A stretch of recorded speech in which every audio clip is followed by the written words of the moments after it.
Alright, so here's kind of my rough setup I have for sharpening. I've got my stones soaking over here. I'm going to let them soak for probably 10-15 minutes until all the bubbles stop coming out. I've got my little cup of water here to keep the stones wet while I'm working. This is a yoga mat that I got at a thrift store. Anything to use for a non-slip pad. It just keeps my block here from sliding around. This is the tray that the stones fit in. It also has a non-slip bottom on it.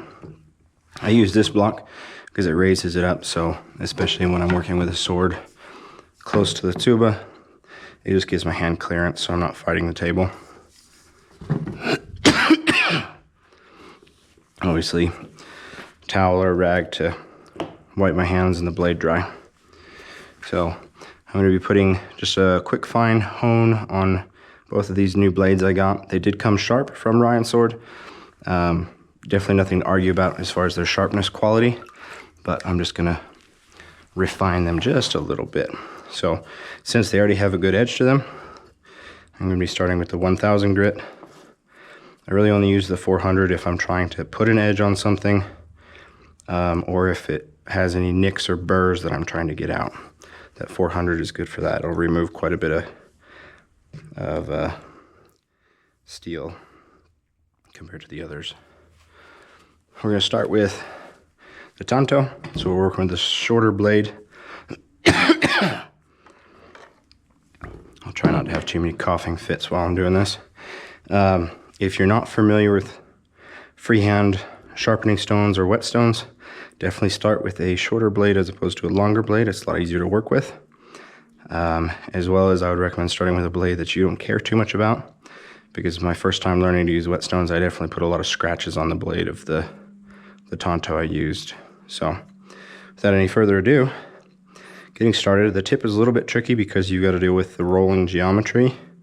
So for tutorial wise and getting used to it, start on the flat of the blade, kind of anywhere in the midsection. You're going to keep it at probably about a 45-degree angle on the stone. You're going to place the edge on. Your guide fingers are going to come up to the edge. So as I roll this blade back and forth, I'm going to exaggerate so you can see what I'm doing here. But as I roll the blade back and forth, your fingertips can feel whether or not there's a gap between the edge of the blade and the stone. You're looking for that sweet spot where there's no longer a gap, meaning it's not rolled too far back, but you don't want it so steep that you're cutting into the stone. You're going to damage your stone doing that, as well as damage the edge on the blade as well. So you're going to find where it no longer has a gap, and then I lift or roll into the edge just slightly past that, so that I don't accidentally scratch anything up here. So here, again, about a 45. Right hand is loose. It just acts mostly as a guide to control that pitch. Light pressure with these fingers. I'm not pushing hard trying to dig it in, just light pressure. And then in a smooth motion, I'm going to pull back, and with it, come back up, find that edge, pull back. You can gently slide it up, but you want to be careful you don't change the angle when you do that. Press down and pull back, press down and pull back, press down and pull back, press down and pull back, down and back. Now for the edge, you're going to find that spot. Again, it's a little bit tricky. You're going to pull back, and as you do, you're going to rotate and drag the tip into it. Nice and smooth. Back and rotate. Smooth. Back and rotate. Just like that. Again, I don't need to do a lot of work on this because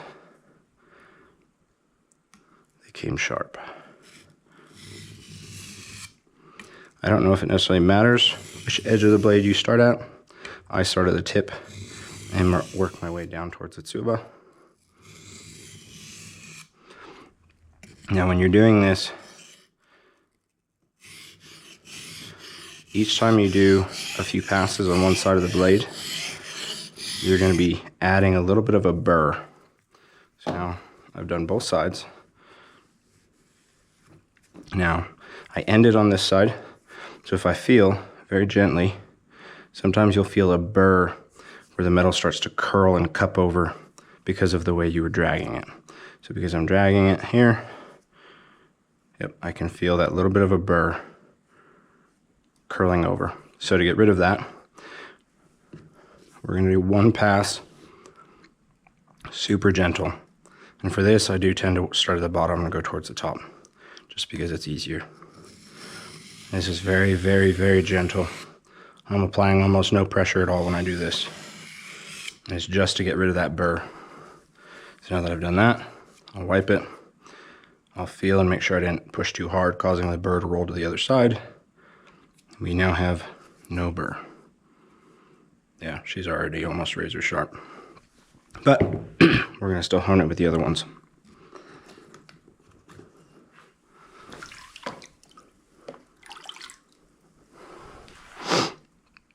Next, we're moving to the 3000.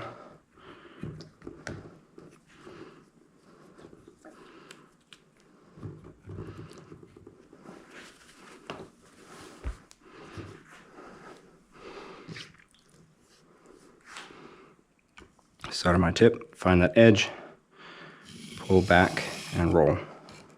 Find the edge, pull back and roll.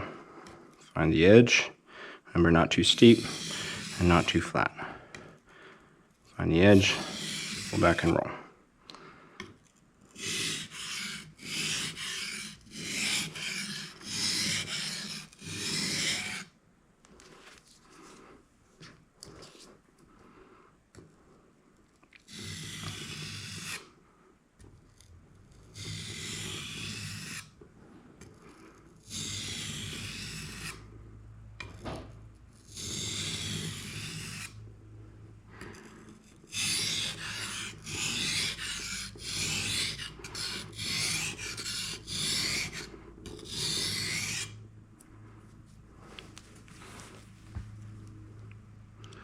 Non-gentle pass on this side to get rid of that burr.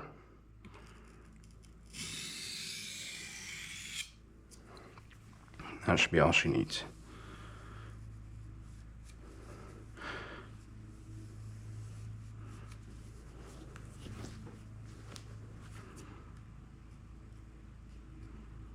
Beautiful.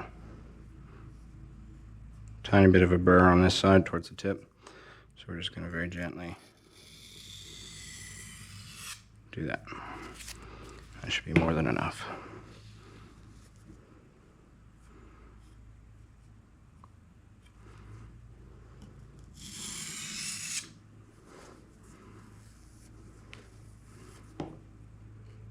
Perfect.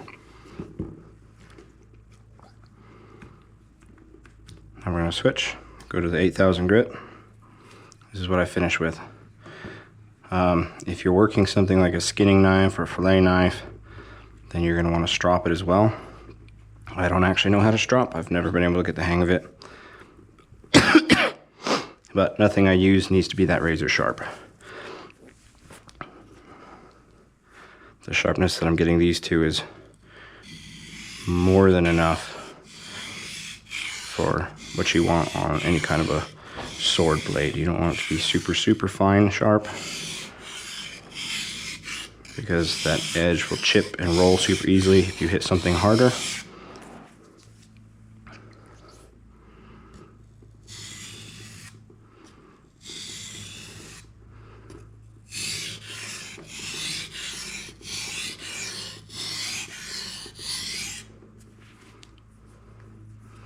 Now, just a light pass to get rid of that burr.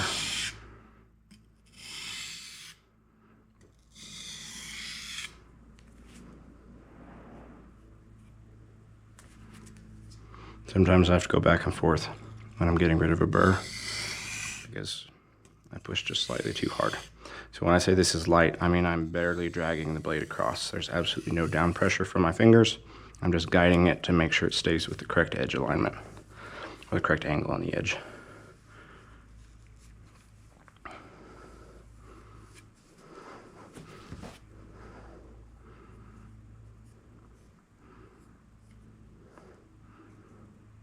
There we go, no burr. Find something to test cut.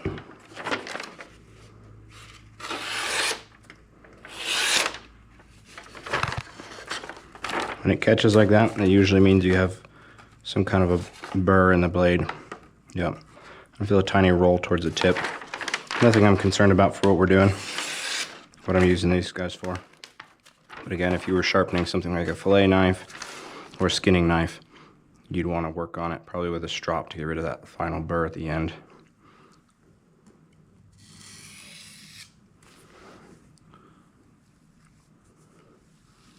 There you go. This guy is now sharp. Well, extra sharp. Now, let's do it with a longer blade. But since we just worked with water, we're going to make sure that we thoroughly dry this guy. And then I'm going to oil it. My other post, TikTok corrected it, and it didn't like the spelling for some reason. But this is the kind of oil I use. It's pretty cheap. I could get this vial on Amazon for, I don't know, 10 bucks or something like that. And then I just have really soft, kind of microfiber, almost resembles leather, but it's not leather. But really soft cloth. I take the applicator, put some oil on the cloth, close that guy so we don't spill it.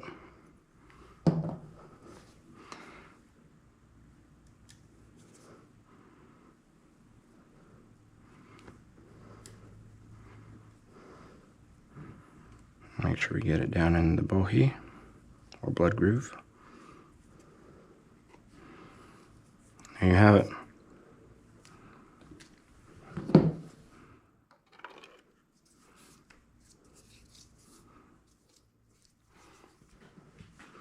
Alright, let's do the full-size katana now. So I'm gonna start with 1000 because these blades are already sharp. I'm just very finely refining the edge. Make sure to keep your stones nice and wet. Now nothing changes with going to the full-size blade or the full-size sword.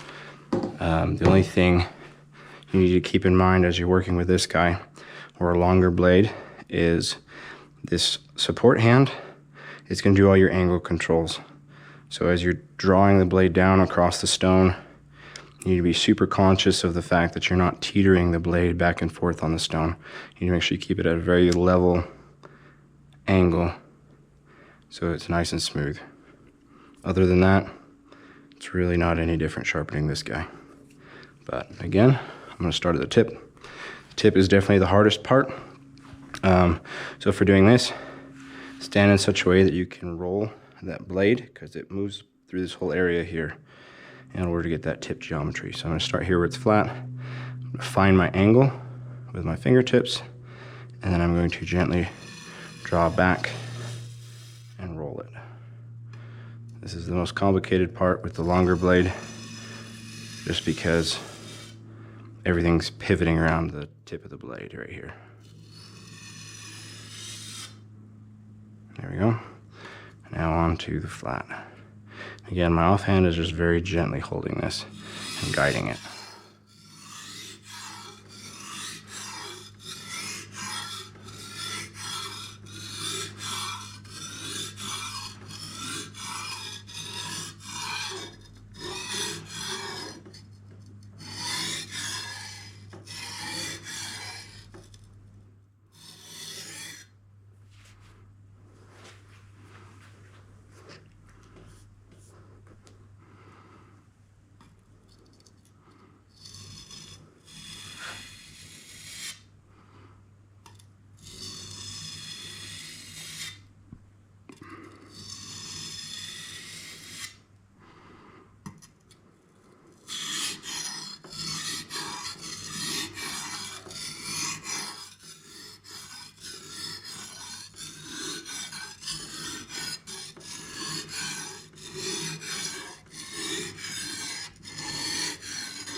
Now when I sharpen this, especially since I'm just barely refining the edge, I don't come all the way down here in this last section. This last section, it's plenty sharp. You really don't cut anything with the blade down there, so for the most part, unless it needs it, I don't do a lot of work down there.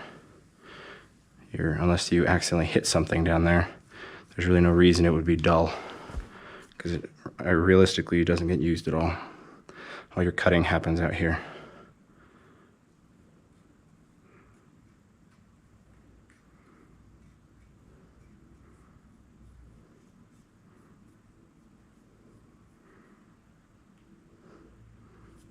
Very good. Let's move on to the next.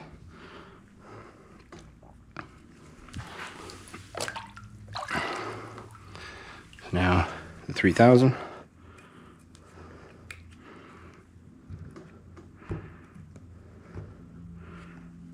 What's going on here? There we go.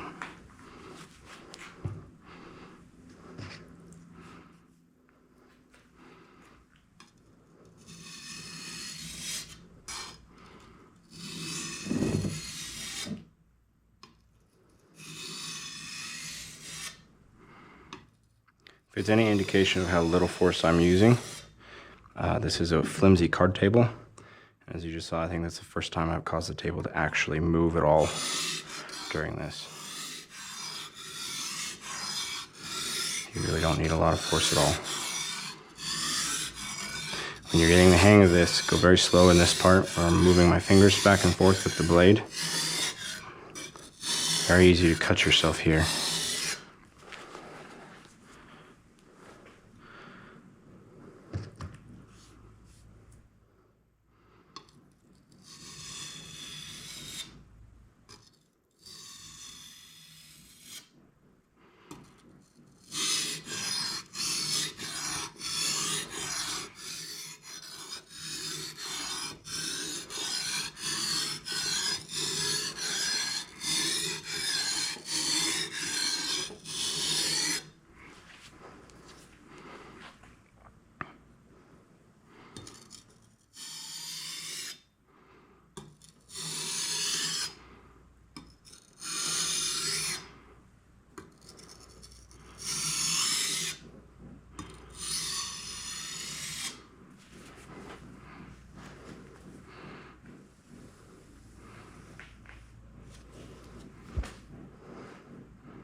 It's not as sharp as I'd like in this spot right here specifically. So we're gonna go back over that, especially because that is your main cutting area right here.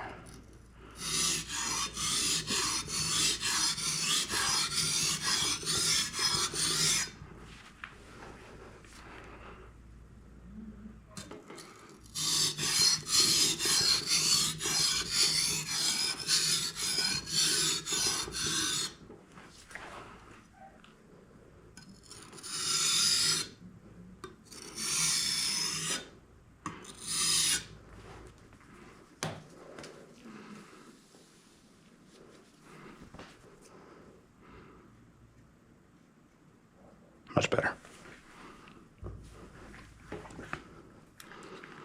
All right, last, we're gonna go with 8000.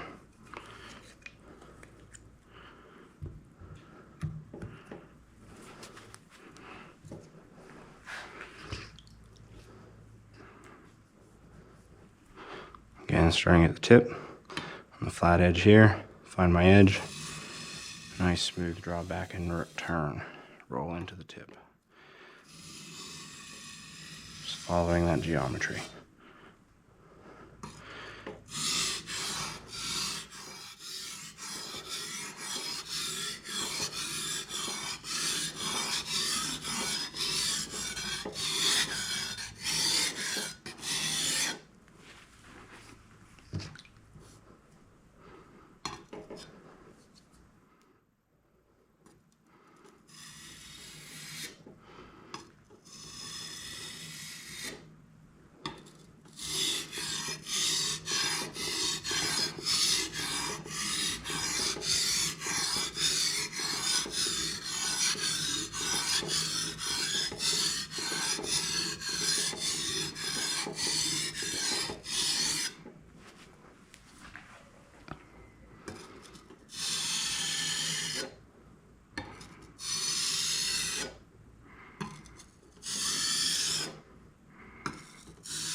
Now at the very end, when you're looking for burrs, if you run a towel over the edge of the blade here, you'll be able to feel if it hooks or snags on anything. That tells you you have a little bit of a roll or a burr, which means you need to go through and hit it again.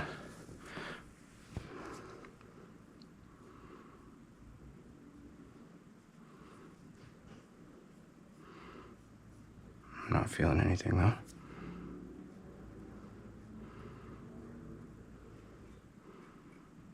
Nice and sharp.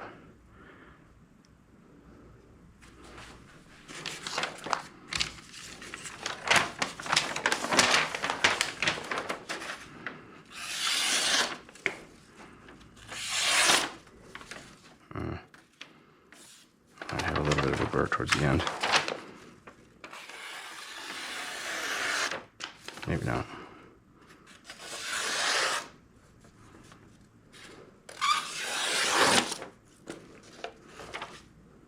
Nope. For what we do for a sword, plenty sharp. There you have it. Now, once again, since we just worked with water, make sure this blade is nice and dry, clean from any fingerprint oils.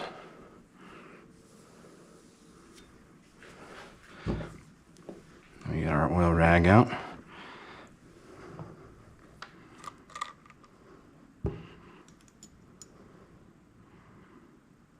Put some oil on it. I always put the cap back on this so I don't spill it.